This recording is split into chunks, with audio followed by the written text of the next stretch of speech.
That night, sleep refused to come. Lucille lay on her back, staring at the ceiling above her bed while the last traces of rain tapped against the windows. The bedroom was dark except for the faint glow of a lamp in the hallway outside. Her thoughts returned to Gloria's apartment as naturally as breathing. She remembered carrying Alec into the bedroom. She had noticed the novel lying open across the bed and reached for it without thinking. The notebook beneath it had caught her attention. She had meant to move it aside. Then she had seen her own name written neatly in the margin. Curiosity had won before she could stop herself. She hadn't read very far. She hadn't needed to. The careful handwriting, small flowers sketched along the edges of the page. Then, the confession. Gloria had written that she thought she was falling in love with her. She had written that she caught herself looking forward to ordinary Wednesdays. That she liked conversations that lasted a little longer than they needed to. That she sometimes wished time would slow down whenever they were together. Lucille remembered standing beside the bed, unable to make sense of what she was reading. Before she had found the words to think, Gloria had appeared in the doorway.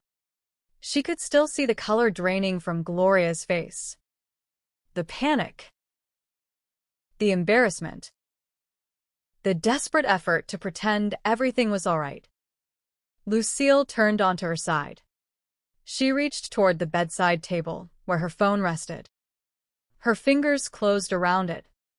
The screen lit the room with a pale glow as her thumb hovered over Gloria's name. What could she possibly say? I am sorry? That felt too small.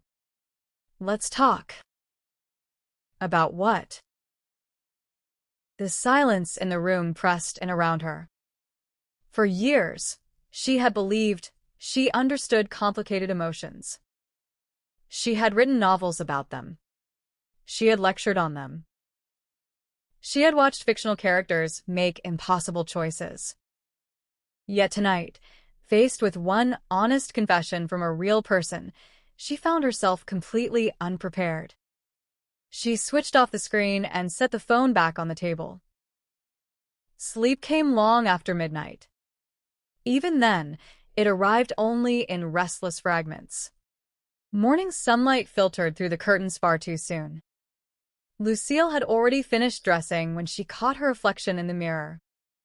There were faint shadows beneath her eyes. By the time she reached the dining room, breakfast had already been laid out. Alec climbed into his chair, still rubbing sleep from his eyes.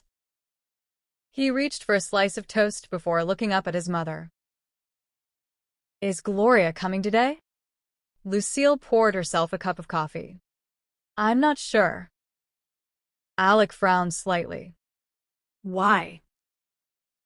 Lucille stirred the coffee without answering immediately. It's been a busy week, Alec. She lifted the cup to her lips, but the first sip tasted unusually bitter. The conversation from yesterday hadn't happened. At least, that was what she kept trying to tell herself. Yet every time she thought of Gloria, she no longer pictured the easy smiles they had shared over tea or the quiet afternoons in the garden. She saw Gloria standing in the bedroom doorway. Motionless. Trying very hard not to fall apart. A knock sounded at the dining room door. One of the maids stepped inside. Miss Gloria is here. Lucille's hand paused around the handle of her cup. Before she could respond, Alec jumped down from his chair and hurried toward the entrance. The sound of the front door opening echoed faintly through the hallway. Then came Alec's delighted laugh. Lucille remained seated for another second. Only then did she stand and walk toward the dining room entrance. Gloria had just stepped inside. She wore her usual jacket despite the clear morning, and her backpack still hung over one shoulder as though she had come straight from campus. For the first time since they had met, Gloria didn't look up when she greeted Lucille. I'm sorry I didn't call. Her voice was polite and careful. Lucille studied her for a brief moment before pulling out a chair at the table. "Come and have breakfast with us." Gloria hesitated, then she nodded. "Thank you." Alec carried the conversation almost by himself, speaking between mouthfuls of toast while Gloria smiled and listened. Whenever Lucille asked a question, Gloria answered gently, but her eyes remained fixed on her plate. Not once did they meet Lucille's. The silence between their words said more than the conversation ever could. Lucille felt it with every passing minute. She found herself wishing, with surprising intensity, for breakfast to feel ordinary again. Breakfast ended more slowly than it usually did. The maid cleared away the last of the plates while Alec hurried outside after promising to finish a drawing he had started the day before. Gloria rose from her chair saying she'll go with him when Lucille called out to her. "Would you come upstairs for a moment?" Gloria hesitated only briefly before nodding. "All right." Neither of them spoke as they climbed the staircase. Sunlight spilled through the tall windows along the corridor, warming the polished wooden floor beneath their feet. Lucille led the way onto the balcony outside her study. The garden stretched below them, bright after yesterday's rain. Water still clung to the leaves, catching the morning light whenever the breeze stirred the branches. For a long moment, neither woman spoke. Gloria rested both hands on the balcony railing. She watched the garden instead of the woman standing beside her. She had rehearsed this conversation countless times during the past 3 days. None of those rehearsals had made it easier. "I'm sorry," she said quietly. Lucille turned to look at her. "For what?" "For putting you in that position." Gloria forced herself to continue before she lost the courage. "I never wanted you to find out like that." Gloria drew a slow breath. "Can we please forget about what you saw the other day?" Lucille's fingers rested lightly against the balcony rail. "How do I forget that?" There was no cruelty in her voice. Only genuine uncertainty. Gloria let out a nervous laugh that disappeared almost as soon as it came. "We can pretend it wasn't your name." Lucille tilted her head slightly, her lips curved into the faintest smile. "Wouldn't it be easier to pretend you have another friend called Lucille?" Despite everything, Gloria laughed. "You know what?" She shook her head. "We can go with that." The tension between them loosened just enough for both of them to breathe again. For a moment, it almost felt like before.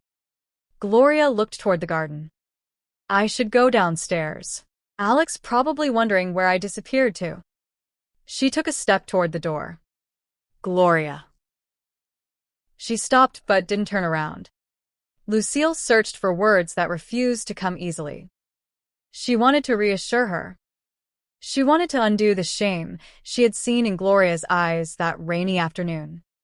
Instead, she reached for the only truth she believed she understood. Things come and go. Just give it time. Lucille's voice remained calm. What feels overwhelming today won't always feel that way. Silence settled between them. Gloria lowered her eyes. She understood exactly what Lucille meant. Or, at least, she thought she did. To Lucille, these feelings would pass. They were something to outgrow. Something to leave behind. A small ache settled quietly in her chest. She nodded once. "I understand." Her voice was gentle enough that nothing seemed wrong. She opened the balcony door and walked back into the house. Lucille remained where she was. The breeze carried the scent of wet earth through the garden below. She watched the door close behind Gloria and let out a slow breath. The conversation hadn't gone the way she had hoped. She wasn't entirely sure what she had hoped for. She only knew that Gloria's smile hadn't reached her eyes. And that troubled her more.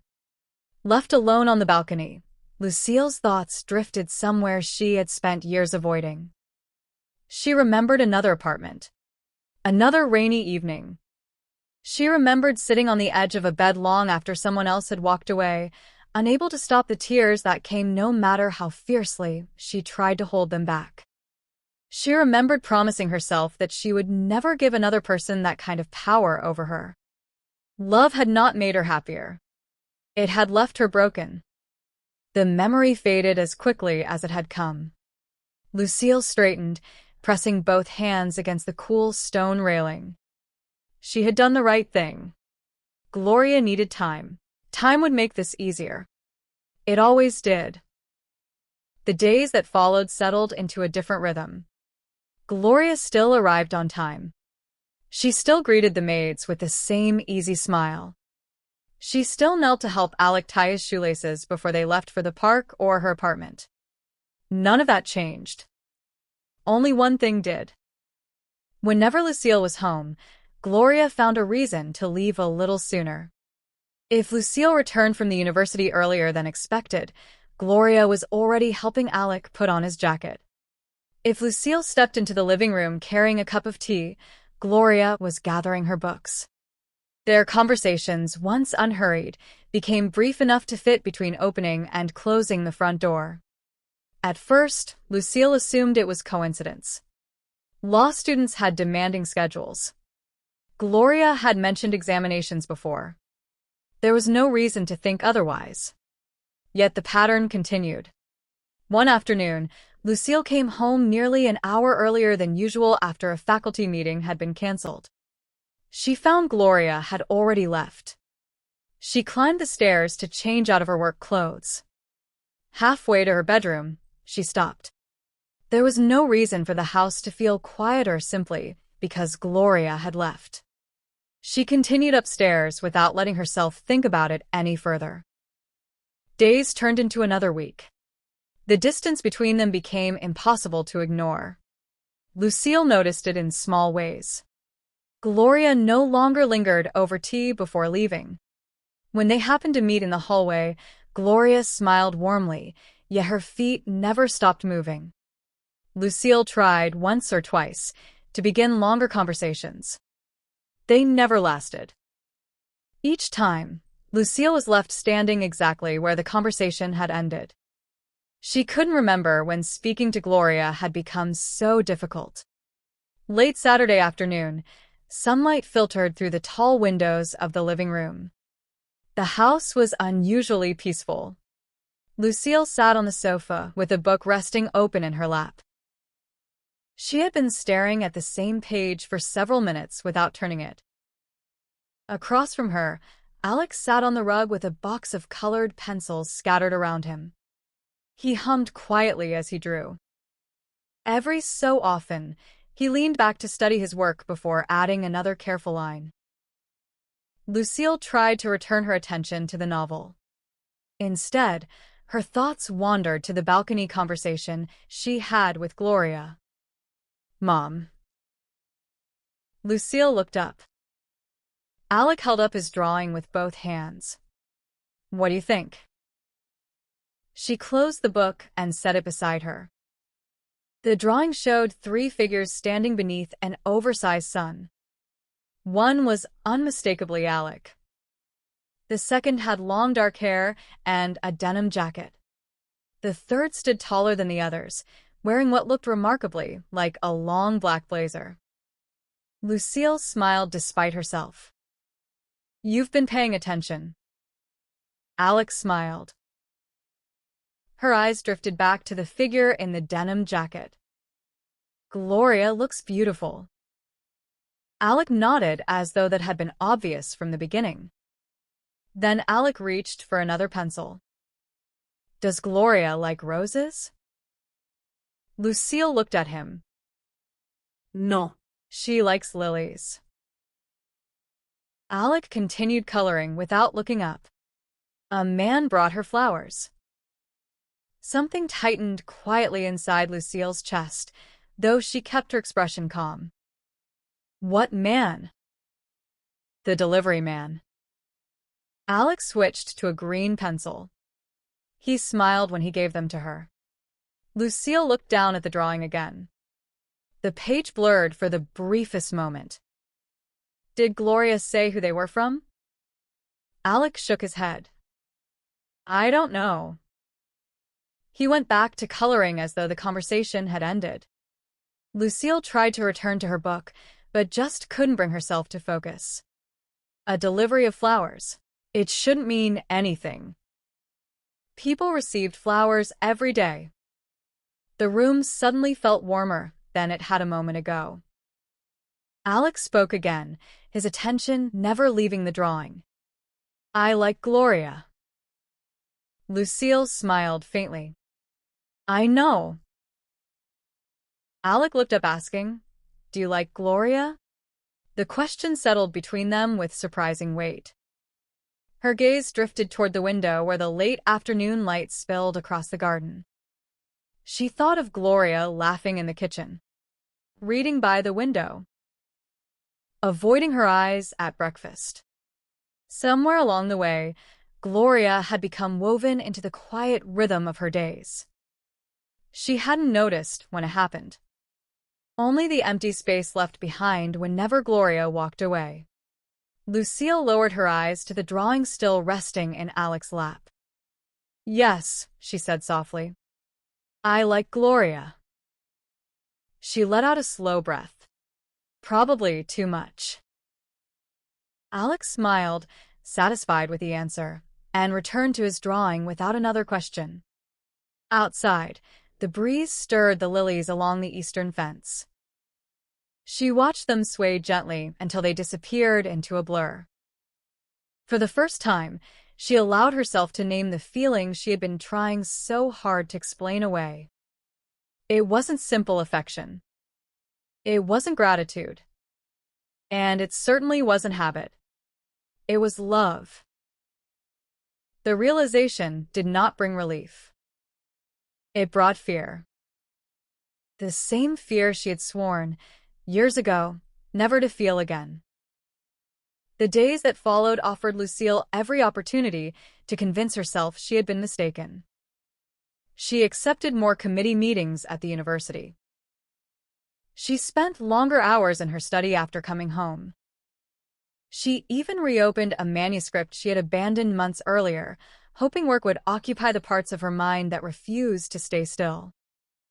None of it worked. Whenever she finished one task, her thoughts returned to Gloria. She wondered whether Gloria had eaten lunch, whether she had done well in class. Monday morning arrived with clear skies. Lucille's first lecture began at 9. Literature had always demanded her complete attention. Today, it didn't. She wrote a passage from one of the assigned novels across the board before turning to her students. What does the author suggest about fear? Several hands rose, and Lucille listened carefully to each answer. Then one student said, Sometimes fear isn't about what happens. It's about what we think might happen. Lucille stood still for a moment. Her gaze lingered on the sentence she had written across the board. Without warning, Gloria's face entered her mind, standing frozen in the bedroom doorway with that diary pressed against her chest. Lucille finished the discussion, but something about the student's answer stayed with her for the rest of the day. Fear wasn't always born from loss. Sometimes it came from the possibility of losing someone before they were ever yours.